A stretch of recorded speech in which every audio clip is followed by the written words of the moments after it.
결혼식장과 장례가 있게 되면 여러분 어디를 자주 가게 되십니까? 근데 그게 동시에 일어났다면 이 지혜자들은 결혼식보다는 장례식장을 가라라고 말합니다. 결혼식의 모임에는 잠깐의 기쁨은 있지만 장례식에는 인생에 대한 고찰과 생명의 중요성을 다시 보게 만들기 때문에 인생의 가장 큰 기쁨을 알게 한다라고 하는 거예요. 사람은 누구나 죽지요. 어떤 사람도 죽음을 피해갈 수 없습니다. 우리 인생은 날마다 죽음으로 향해 가고 있습니다. 아무튼 하루를 더 산다고 한 것은 그 죽음에 대하여서 좀 더 가까워진 것이죠. 한편 죽음은 하나님이 우리에게 주는 가장 큰 교훈의 가르침과 기회입니다. 한 부부에게 사랑하는 아이가 있었습니다. 근데 이 아이가 젊어서 죽을 병에 걸리게 된 거예요.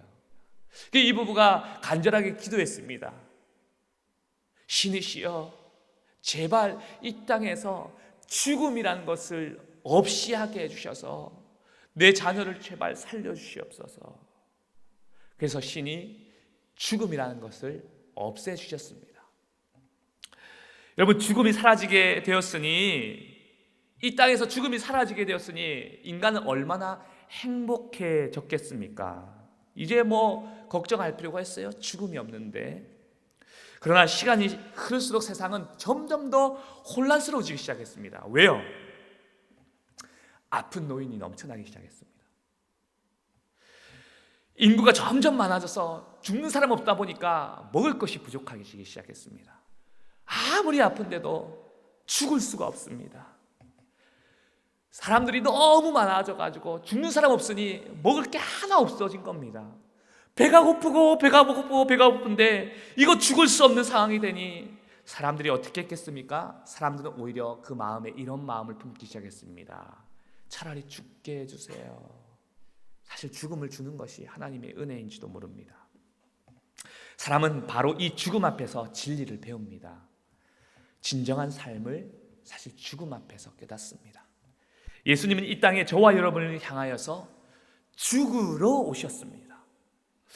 그리고 십자가에서 죽으심으로 우리 인생에 대하여 진정한 삶과 생명을 알리려 오셨습니다. 죽으러 오시고 죽음으로 우리에게 얼마나 귀한 삶을 살아야 하는지를 알려주셨습니다. 우리 인생은 죽음 앞에서 깨달음을 가지는 것이 결코 끝이 아닙니다. 죽음을 넘어 부활의 소망을 가진 삶을 살아라 라고 말씀하고 계시는 겁니다.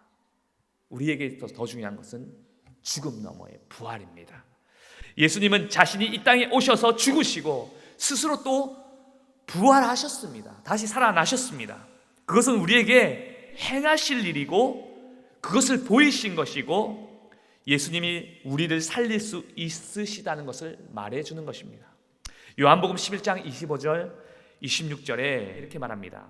예수께서 이르시되 나는 부활이요 생명이니 나를 믿는 자는 죽어도 살겠고 무릇 살아서 나를 믿는 자는 영원히 죽지 아니하리니 이것을 네가 믿느냐? 오늘 성경 본문은 예수님이 죽은 나사로를 살리신 사건을 이야기해주고 있습니다. 예수님이 십자가에서 죽으시고 부활하기 이전에 나사로를 살리셨다는 것은 예수님께서 친히 행하실 일을 말씀하시고 미리 보여주신 것입니다. 여기서 예수님의 일을 우리에게 말씀하십니다. 첫째로 예수님은 우리를 살리시려고 하시는 분이라는 것입니다. 나사로의 죽음은 모든 소망이 끝이 난 것으로 사실 보여집니다. 하나님은 우리를 살리시겠다는 고집을 가지고 계신 분이십니다. 그리고 하나님을 사랑하는 자, 예수님을 따른 자는 예수님이 반드시 살려내십니다. 주님은 나사로만 부르는 것이 아니고 나사로와 같은 우리 모두를 부르시는 하나님이신 줄 믿습니다. 둘째로 예수님은 우리를 준비하시는 하나님이십니다. 나사로를 다시 살리신 사건은 이 일에 대해 사실 제자들을 준비하시려는 하나님의 계획이 있었습니다. 제자들은 예수님이 살아계실 때 항상 예수님 곁에 있었습니다. 여러분, 제자들이 예수님 곁에 있으니 뭐가 문제가 있었겠어요? 그러나 예수님이 제자들을 떠나가시면 어떻게 되겠습니까? 예수님은 제자들에게 왜 그렇게 지체해야 하는지를 이미 말씀하셨습니다. 요한복음 11장 15절에 그 이유를 사실은 미리 설명하십니다. 내가 거기 있지 아니한 것을 너희를 위하여 기뻐하노니 이는 너희로 믿게 하려 함이라. 예수님이 지금 나사로 곁에 있지 아니함에 있어서도 주님은 반드시 언제든지 도와주신다는 것을 분명하게 가르쳐 주시는 것이에요. 그리고 내가 혹 십자가에서 못 박혀 죽고 난 다음에 너희와 함께 있지 아니할 때도 나는 반드시 너희들에게 능력으로 나타나는 라고 사실 교훈하고 가르치는 거예요. 예수님은 준비시킨 것입니다. 왜 절망 속에 있는 나사로를 지체하셨습니까? 왜 내 인생에 절망과 아픔, 고통과 역경을 주셨습니까? 왜 그대로 계속해서 지체하고 계십니까? 주님은 사망과 죽음, 심판 그리고 더 큰 절망으로부터 우리를 준비시키고 훈련하시고 세우시기 위해서 더 큰 고통과 아픔으로부터 준비시키기 위해서 지체하고 계신 줄 여러분 믿으시기 바랍니다. 여러분, 예수님이 저와 여러분의 심령에 살아계신 줄 믿습니다. 우리는 예수님 살아계셔서 내 안에 있는 예수님으로 인해서 낙담하지 않습니다. 절망하지 않습니다. 두려워하지 않습니다. 나는 오늘 나사로와 같이 죽었다 할지라도, 절망과 질병과 고통과 눈물에 있다 할지라도 예수님만 내 안에 살아계시다면 그분은 반드시 날 살립니다. 예수 안에 죽어도 또 죽고 또 죽어도 나는 삽니다. 왜요? 예수님만 살아계시다면. 그것이 오늘 우리의 예배입니다. 이렇게 주님 앞에 포기하고 내려놓은 저를 주님은 살려주십니다. 생명 주십니다. 여러분, 힘들다 어렵다 마시고 오히려 매일 죽게 되심을 감사하시기 바랍니다. 나는 비록 나사로와 같이, 나는 비록 마르다와 같이, 나는 비록 이 마리아와 같이 지금 상황이 절망적이고 죽을 것 같지만, 그러나 주님은 여전히 살아계시는 거예요. 주님만 살아계시니까 난 또다시 다 살아나는 거예요.